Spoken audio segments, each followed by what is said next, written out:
Bonjour à tous. Donc, aujourd'hui, je fais une petite vidéo révision pour les fractions équivalentes, comme on a vu en classe.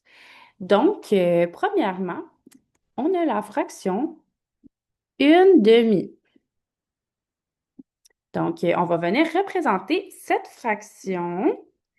Donc, j'ai ici ma barre. Dans cette fraction, le dénominateur est 2. Donc, on va venir diviser la barre en deux parties égales. Voilà, donc j'ai deux parties égales. Ensuite, mon numérateur est 1. Donc, je vais venir colorier une partie de la barre. Voilà. Donc, j'ai maintenant une partie colorée sur 2. Ma première fraction est donc représentée. Ensuite, on dit que cette fraction est équivalente à 2 quarts. On va donc aussi, je vais juste l'écrire ici, donc 2 quarts. Et voilà. Donc, on va aussi venir la représenter juste ici. Donc, on prend une barre. Dans cette fraction, euh, on a le dénominateur 4. Donc, on va venir diviser la barre en 4 parties égales. Voilà. Donc, maintenant, j'ai 4 parties égales et mon numérateur est 2. Donc, je colore 2 parties sur 4. Ma deuxième fraction est maintenant représentée. Quand on regarde nos deux fractions, on peut voir que la surface colorée par rapport au tout est la même. Donc, le rapport au tout dans les deux fractions est le même. Dans la première fraction, j'ai deux morceaux en tout. Donc, ici, deux morceaux. Et dans la deuxième fraction, j'ai quatre morceaux en tout. Donc, quatre ici. J'ai donc deux fois plus de morceaux en tout. Je vais juste l'écrire ici. Donc, c'est ça. J'ai deux fois plus de morceaux en tout. Dans la deuxième fraction, par contre, les morceaux sont plus petits, mais j'en ai deux fois plus. Donc, maintenant, on regarde les numérateurs. Dans la première fraction, j'ai un morceau coloré. Oui, ici, donc un morceau coloré. Et dans la deuxième fraction, j'ai deux morceaux colorés, deux ici. J'ai donc deux fois plus de morceaux colorés dans deux corps. Pardon. J'ai donc deux fois plus de morceaux colorés dans deux corps que dans une demi. Et voilà. Regardons maintenant l'algorithme conventionnel. J'avais deux morceaux en tout dans la première fraction et quatre morceaux en tout dans la deuxième fraction. J'avais donc deux fois plus de morceaux en tout.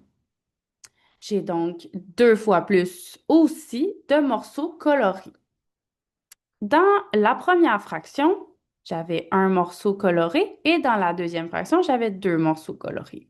On voit donc dans l'algorithme conventionnel qu'il faut multiplier les numérateurs et les dénominateurs par deux, comme j'ai écrit ici.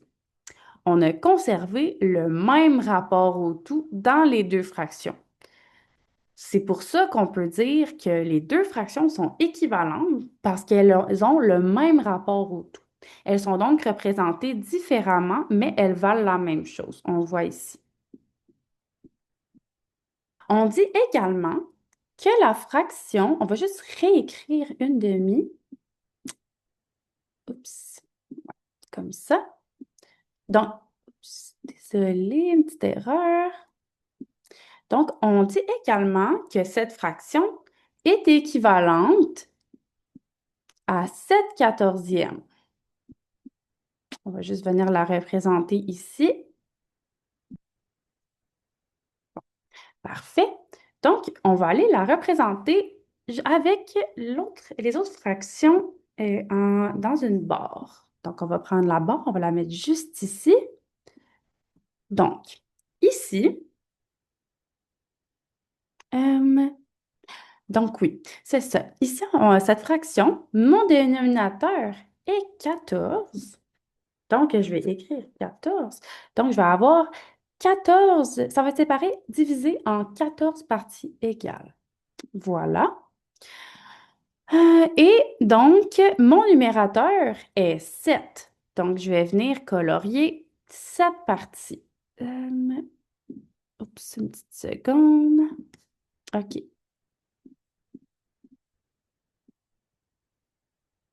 Et voilà.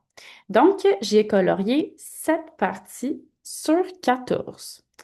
Ma troisième fraction est maintenant représentée. Ensuite, comme on l'a vu précédemment, quand on regarde les fractions, on peut voir que la surface colorée par rapport au tout est la même. Donc, vraiment, le rapport au tout est le même dans les deux fractions. Dans la première fraction, j'ai deux morceaux en tout, ici. Donc, on voit, j'ai deux morceaux en tout. Et dans la deuxième fraction, en fait la troisième fraction, j'en ai 14. Donc, ici, on voit les 14 morceaux.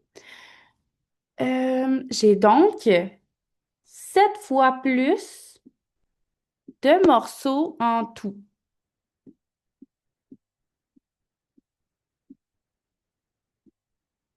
Voilà. Oui, j'ai plus de morceaux dans la troisième fraction, mais ils sont beaucoup plus petits que la première fraction. Donc, si on regarde maintenant les numérateurs, dans la première fraction, j'ai un morceau coloré et dans la troisième fraction, j'en ai 7. Donc, on est venu colorier 7 morceaux.